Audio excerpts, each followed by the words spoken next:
Hoy vamos a meternos en el universo de un poeta que es una completa paradoja, una figura central para la poesía latinoamericana del siglo XX, pero que al mismo tiempo, para muchos, es casi un secreto.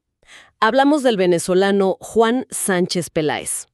Y es curioso lo de secreto, porque según los materiales que analizamos, su obra no tiene lectores, tiene feligreses. Exacto.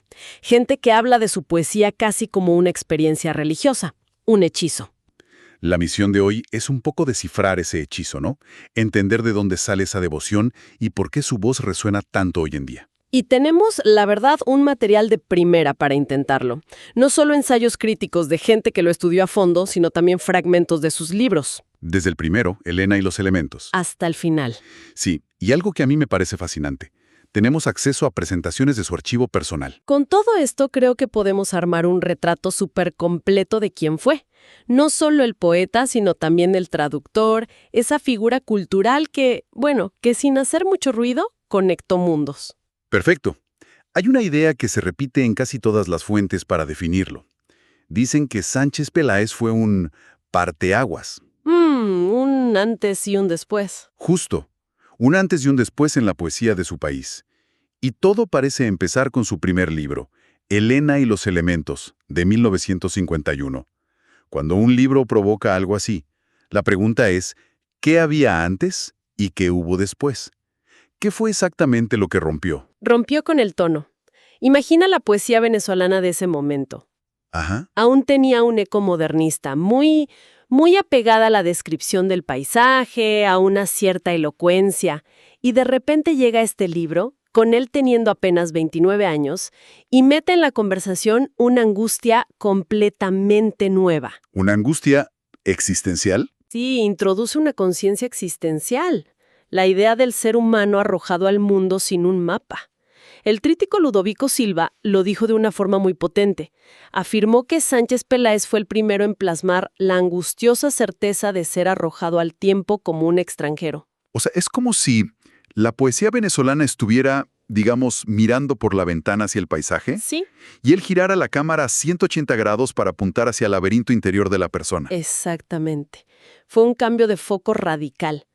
Por eso el poeta Juan Liscano dijo que, con ese libro, Sánchez Peláez creó un nuevo camino. No era solo una evolución. No, era abrir una senda completamente distinta por donde luego, transitaría buena parte de la poesía de su país. Y eso me lleva de vuelta a la idea de los feligreses. Claro. Porque una cosa es admirar a un innovador, a alguien que abre una puerta, pero la devoción implica algo más, ¿no?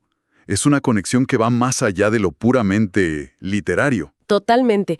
Y aquí es donde su biografía y su obra se entrelazan de una forma muy especial. Lo fascinante es que esa devoción está ligada a su integridad como persona. A ver. Hay una anécdota en los materiales que es increíble, lo pinta de cuerpo entero. Ya siendo un poeta consagrado, una editorial importante en España publica una antología de su obra. Lo que para cualquier autor sería la cumbre, ¿no? La consagración internacional. Claro, pero a él no le gustó el prólogo que le escribieron. Ah, Sentía que no representaba su visión, que de alguna forma traicionaba el espíritu de su trabajo. Su reacción: ¿qué hizo? exigió que destruyeran la edición completa. Un momento. ¿Destruir toda la edición? Eso es una decisión radical. Radicalísima. Hoy, un autor estaría feliz de tener una antología en España, casi bajo cualquier condición. Es una postura casi inconcebible. Inconcebible, pero te habla de su brújula interna. Prefería el silencio, la no existencia de ese libro, a que su obra circulara de una forma que él consideraba falsa. Una de las fuentes lo describe como alguien guiado por una honestidad sin límite. ¿Y una lealtad absoluta a su verdad interior? Exacto. Cuando un lector percibe esa coherencia tan brutal entre el hombre y su palabra, la conexión se vuelve muchísimo más profunda. No solo admiras los poemas, admiras al poeta. Y esa visión tan radical no nació de la noche a la mañana. Leo en las fuentes que se forjó muy temprano. Sí, muy joven. Con solo 18 años, viviendo en Chile, se une al grupo surrealista La Mandrágora.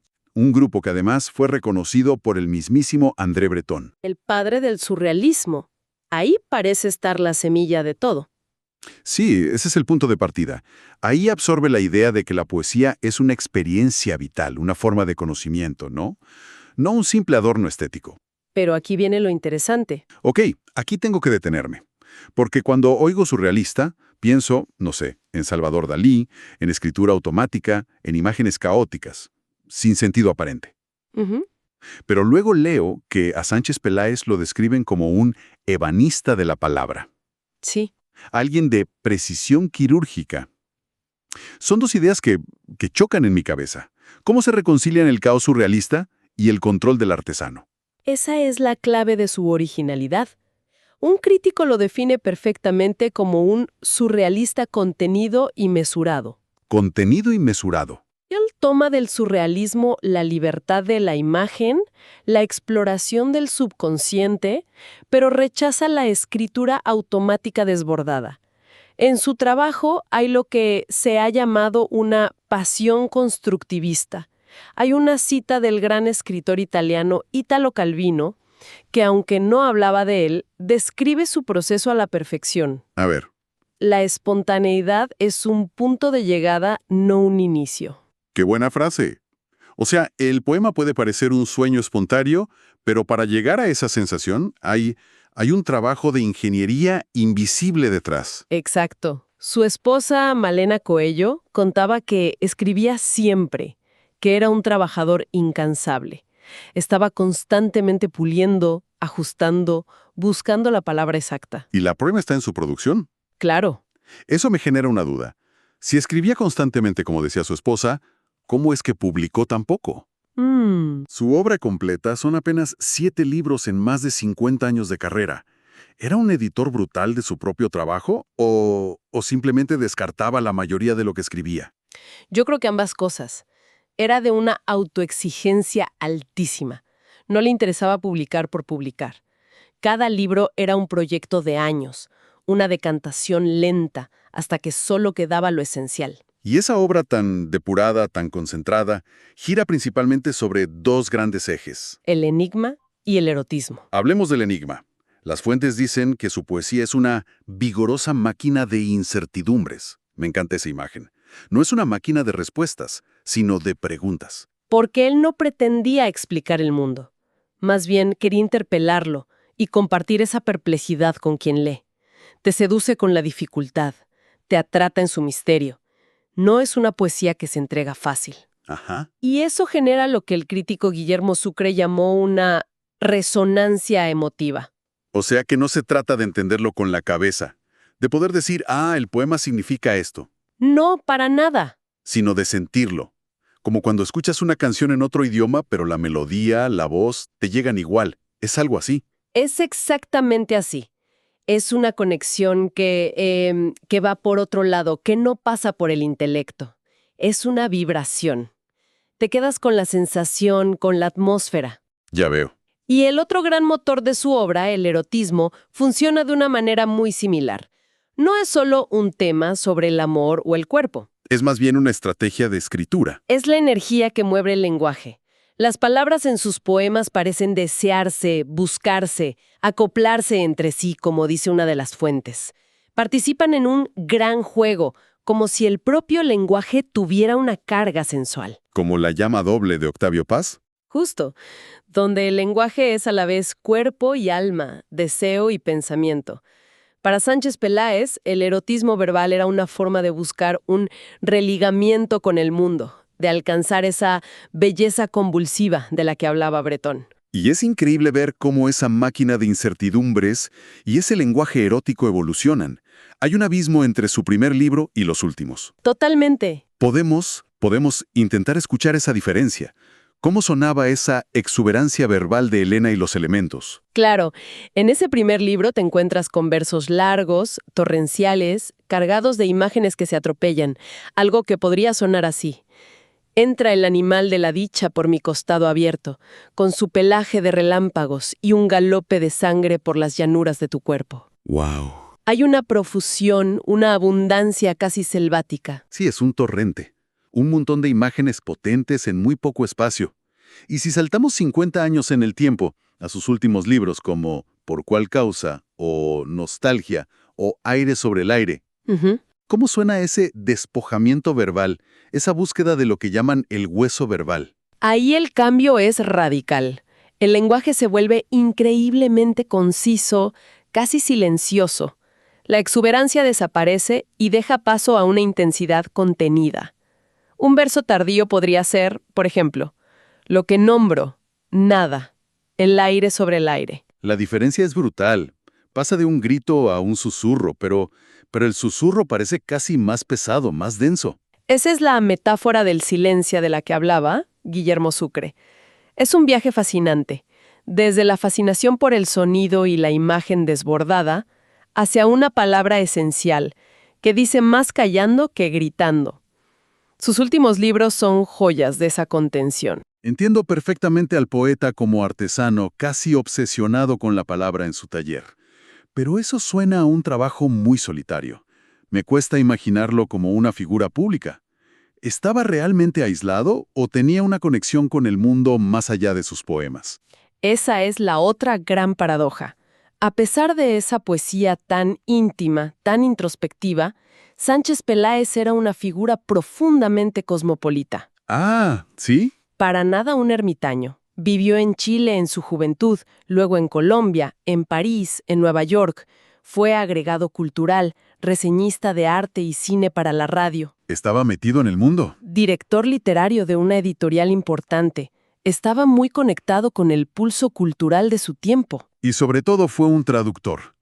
Las fuentes destacan mucho esa faceta como un puente entre culturas.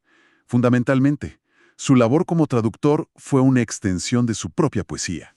Rigurosa, precisa, apasionada. Conectó la cultura literaria venezolana con las grandes voces de Europa y Estados Unidos. Su versión del poeta estadounidense Mark Strand es famosa, ¿no? Famosísima. Cuentan que tenían una obsesión compartida por la precisión. Podían pasarse días discutiendo por teléfono una sola palabra, una sola imagen, hasta dar con el matiz exacto. Imagínate esa escena. El poeta venezolano en Caracas y el estadounidense en Nueva York dándole vueltas a una palabra por días. Claro. No es solo traducir, es una comunión intelectual, una búsqueda conjunta de la verdad de un poema. Y no solo fue Strand. También tradujo a figuras centrales del surrealismo francés como Aimé Césaire, Paul Éluard o Henri Michaud, a quienes había leído desde joven. Entiendo. Es esa apertura, esa vida de viajes y lecturas, la que lo vacunó contra lo que una de las fuentes llama los chauvinismos patrioteros. Él encarnaba algo que el dramaturgo venezolano José Ignacio Cabrujas definió de forma genial como la universalidad venezolana. ¿Cómo era? Una especie de provincianismo cosmopolita. Provincianismo cosmopolita. Suena a contradicción, pero creo que entiendo. Es tener las raíces muy hundidas en tu tierra, en tu lugar, Ajá. pero las ramas completamente abiertas para tocar el mundo entero. Exactamente. Es una visión de la cultura anclada en lo local, pero con una ventana siempre abierta al mundo, sin complejos. Y es aquí donde su figura, de pronto, se vuelve increíblemente actual y necesaria. Claro, porque uno de los artículos, el de Gabriel Pallares, habla de la urgencia de estudiar su archivo y su legado, sobre todo pensando en el contexto de la diáspora venezolana actual. Y del deterioro de las instituciones culturales en el país. Exacto. Si conectamos los puntos, su legado se convierte en una herramienta potentísima. Pallares dice que estudiar su figura es una forma de combatir el borrado impuesto desde el pensamiento único y la desidia administrativa. Es un acto de resistencia, entonces. Sí, en un momento en que la historia cultural venezolana corre el riesgo de perderse o de ser contada de una sola manera, rescatar a una figura como Sánchez Peláez es fundamental. Y su espíritu cosmopolita, ese rechazo a un nacionalismo cerrado, tóxico, es un mensaje muy oportuno para los cientos de miles de venezolanos que hoy están, pensando y construyendo el país desde fuera de sus fronteras. Totalmente. Su obra y su vida son un recordatorio de esa otra Venezuela, la que fue un vértice cultural y editorial para toda América Latina, la que dialogaba con el mundo de tú a tú. Es un legado que ofrece un modelo para reconstruir puentes. Entonces, haciendo un balance, lo que nos dejan las fuentes es la imagen de un poeta de múltiples caras. Fue el renovador que le inyectó angustia existencial y misterio a la poesía de su país. Fue el artesano que pasó de la selva verbal de Helena y los elementos al desierto esencial de Aire sobre el aire. Y fue también un puente cultural. Un cosmopolita discreto cuyo legado, por todo lo que acabamos de hablar, se siente hoy más urgente que nunca. Y por encima de todo, su obra